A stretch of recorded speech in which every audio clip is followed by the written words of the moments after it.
완전 망했습니다. 쓰레기집을 낙찰받았습니다. 사진 보이시죠? 어떤 상황이었는지 하나하나씩 설명드려보도록 할게요.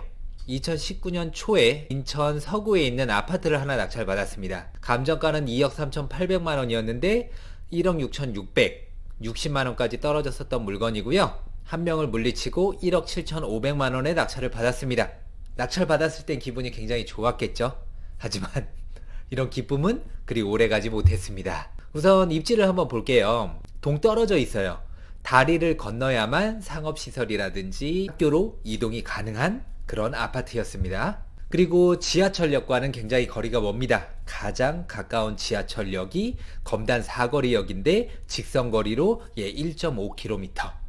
걸어가기는 힘든 위치에 있죠. 이 당시에 검단 쪽에 미분양이 굉장히 많이 있었기 때문에 경매하시는 분들도 검단 지역에 있는 아파트들을 기피하는 그런 상황이었었죠. 지금은 어때요? 미분양 다 해소하고 피만 1억 넘게 붙은 곳들도 있고 아파트 가격도 계속 올라가고 있죠.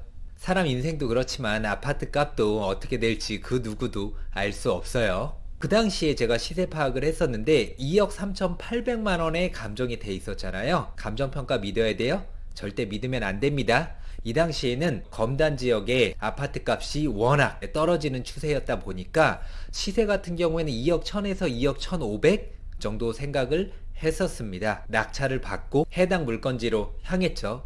그래서 관리비라든지 그런 것들도 파악을 하고 해당 층으로 올라가서 벨을 눌렀는데 인기척이 없더라고요. 그래서 연락 좀 달라는 쪽지를 붙이려고 하던 찰나에 갑자기 문이 열리는 거예요. 할머니께서 나오시더라고요. 그래서 할머니 혹시 채무자분과 어떤 관계시냐고 여쭤봤더니 자기 사위래요. 할머니를 통해서 이 집에 대한 역사를 들을 수가 있었습니다. 이야기를 하면서 잠깐 안에 집 상태 좀 확인 좀 할 수 있겠냐 라고 여쭤보니까 들어오시라고 하더라고요. 그래서 안에 딱 봤더니 어때요? 깜짝 놀랐습니다. 방도 다 이런 식으로 되어 있었고요. 베란다도 잡동사니와 쓰레기 더미로 가득 차 있었습니다. 발 디딜 틈 없이 모든 방과 화장실에 다 쓰레기로 뒤덮여 있는 상황이었습니다. 굉장히 큰 충격을 받았었는데 지금까지 이런 상태의 집을 낙찰받은 건 처음이자 마지막이었던 것 같아요. 여러분들이 보셔도 굉장히 충격적이죠. 어떤 상황이었냐? 장인어른 때문에 모든 집안이 쑥대밭이 됐어요. 이 집은 사위 이름으로 되어 있었는데 장인이 와이프 이름, 또 딸 이름, 또 사위 이름으로 뭔가 일들을 벌리셨다가 홀라당 다 말아드신 상황입니다. 그래서 5년 전에 사위랑 딸하고는 장인어른과 인연이 끊긴 상황이었습니다. 그런 상황인데 이 짐은 어떻게 해야 될까요? 마음대로 치울 수 있어요? 안 됩니다. 아무리 쓰레기일지라도 제가 낙찰받은 건 뭐예요? 아파트지 이 쓰레기가 아니란 말입니다. 쓰레기도 법적 절차를 거쳐서 유체동산 경매를 진행을 하고 제가 낙찰받아서 그때 폐기 처분할 수가 있어요. 돈과 시간이 굉장히 더 많이 들어가겠죠. 근데 치우기 위해서는 채무자에게 유체동산 포기 각서란 걸 받아야 돼요. 그것만 받으면 우리가 임의대로 처리를 할 수가 있습니다. 만약에 유체동산 포기각서를 받지 못한 상태에서 치웠다 그러면 큰 문제가 될 수가 있습니다. 근데 이렇게 처분 위임 각서를 작성을 해가지고 채무자분에게 보냈습니다. 처분 위임 각서는 정해진 어떤 양식이 없습니다. 본인이 만들어가지고 채무자와 사인을 하고 나눠 가지면 되는 거예요. 발생하는 처리 비용과 인건비는 낙찰자가 다 부담하겠다. 그래서 이거 처분하는데 이의를 제기하지 말아 달라. 상대방 입장에서는 어때요? 오케이. 만약에 협조가 안 될 경우에 이 모든 처분했을 때에 들어갔던 비용을 또 채무자에게 청구도 가능하거든요. 그렇게까지 할 필요는 없잖아요. 다 좋은 게 좋은 겁니다. 저렴하게 낙찰을 받았기 때문에 이런 비용까지 쳐서 수익이 조금이라도 남으면 되겠죠. 근데 어때요? 집 안을 들여다보는 순간 잘못하면은 이거 수익이 안 남을 수도 있겠고 오히려 손해를 볼 수도 있겠구나 라는 어떤 위기감이 들더라고요. 근데 이 집이 층이 높잖아요. 뷰가 끝내줬습니다. 산책로도 굉장히 잘 되어 있습니다. 대신에 지하철하고는 좀 멀다고 했잖아요. 은퇴를 하신 노부부가 살기에는 굉장히 좋은 환경이라고 생각이 듭니다. 그래서 이제 어떻게 해요?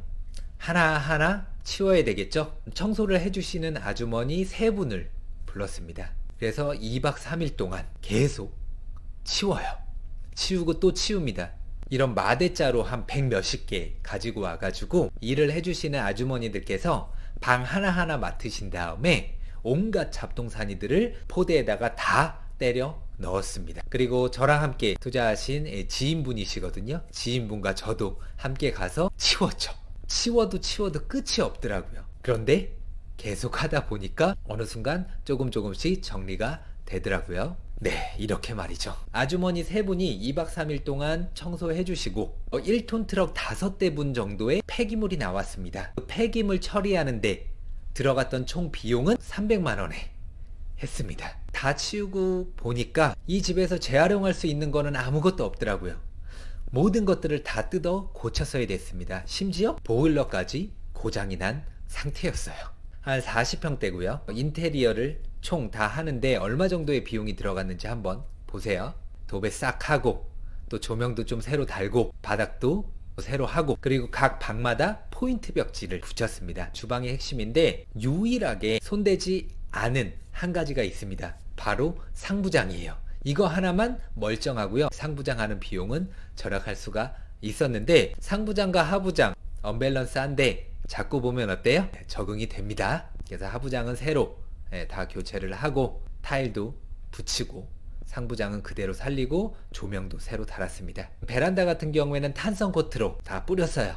굉장히 깔끔해 보이죠? 그리고 또 한 가지 손 안 댄 게 베란다 또 보일러실 바닥은 손대지 않았습니다. 그리고 가장 중요한 건 뭐예요? 화장실이죠.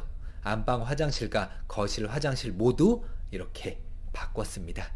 이거 누구예요? 제 모습이 반만 남았네요. 40평대 전체 다 수리를 했습니다. 뭐 최고급으로 한 것도 아니고 가장 깔끔하게 최대한 돈을 들이지 않고 고치기 위해서 노력을 했는데 총 들어갔던 비용은 1,400만 원에 모든 수리를 끝냈습니다. 근데 이렇게 수리를 하고 있는 동안에 젊은 신혼부부가 두세 군데의 집을 보고 왔었나 봐요. 이거 다 새 걸로 해주시는 거죠? 하더니 바로 월세 계약을 맺었습니다.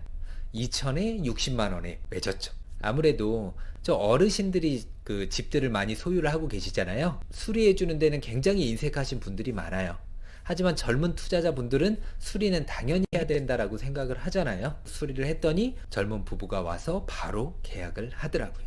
처음에 최소 한 2,000에서 2,500 정도의 수익을 얻을 수 있다라는 부푼 꿈을 안고 낙찰을 받았는데 들어간 비용이 얼마인지 한번 확인을 해 보도록 할게요. 낙찰은 1억 7,500만 원에 받았습니다. 근데 대출이 얼마나 나왔어요? 1억 7,100이나 나왔습니다. 굉장히 많이 받았죠? 그러면 실투자금은 400만 원이에요. 취등록세 이런 거 빼고. 장난 아니죠? 이 당시에는 인천이 비규제 지역이었었거든요.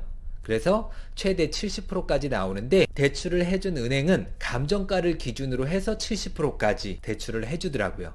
은행마다 다르기 때문에 대출은 대출 상담사와 한번 이야기를 해봐서 가장 조건이 좋은 것과 계약을 하시면 됩니다. 법무비용이라든지 이런 것들이 얼마 들어갔는지 쭉 적어놨고요. 미납관리비가 420만 7,340원 꽤 많이 밀렸죠. 4, 5년 동안 방치하다시피 했던 곳이라서 관리비가 계속해서 밀렸습니다. 재산세라든지 보일러 교체라든지 이런 모든 비용 다 합쳐가지고 실투자금으로 들어갔던 비용은 3,063만 3,360원이었습니다. 지인분과 함께 반반씩 해서 투자를 했던 물건이었고요. 한 사람당 약간 1,500만 원 정도 들어갔었던 거죠. 그러면서 이제 보증금 회수를 하잖아요. 2,000에 60만 원의 월세를 줬기 때문에 보증금을 회수하니까 이 집에 대해서 총 들어갔던 비용은 1,063만 3,360원이었어요. 이 집을 낙찰 받아서 수리하고 관리비 내고 재산세 내고 필요했던 모든 비용들 다 지불을 했더니 총 들어갔던 투자 원가가 얼마예요? 2억 163만 3,360원이었습니다. 수리비가 꽤 많이 들어갔잖아요. 수리비랑 폐기물 처리 비용만 안 들어갔다고 하더라도 1,700만 원 정도의 수익이 있었을 텐데 굉장히 아쉬웠던 물건입니다. 그럼 이거는 언제 매도를 했냐? 낙찰받고 잔금 납부하고 366일째 되는 날 매도를 했습니다. 2억 1,500만 원에 매도를 했죠. 새 전으로 1,400만 원 정도의 수익을 얻었습니다. 손해를 볼 수도 있겠다 생각을 했는데 다행히 이익을 얻었죠. 싸게 샀기 때문에 가능했었던 일이고요. 경매, 공매를 하다 보면 정말 다양한 물건들을 만나게 되거든요. 적극적으로 부딪히면서 하나하나 해결을 해 나가다 보면 뭐가 쌓여요? 경험치가 쌓입니다. 경험치가 쌓이다 보면 더 큰 수익을 얻을 수 있는 밑거름이 되거든요. 그래서 두려워하지 마시고 겁내하지 마시고 적극적으로 도전을 하셔가지고 원하는 성과를 얻어내셨으면 좋겠습니다. 지금까지 쓰레기집 낙찰 받아서 수익 냈던 사례에 대해서 말씀드렸고요. 다음에는 더 좋은 영상, 더 좋은 컨텐츠로 찾아뵙도록 하겠습니다. 감사합니다.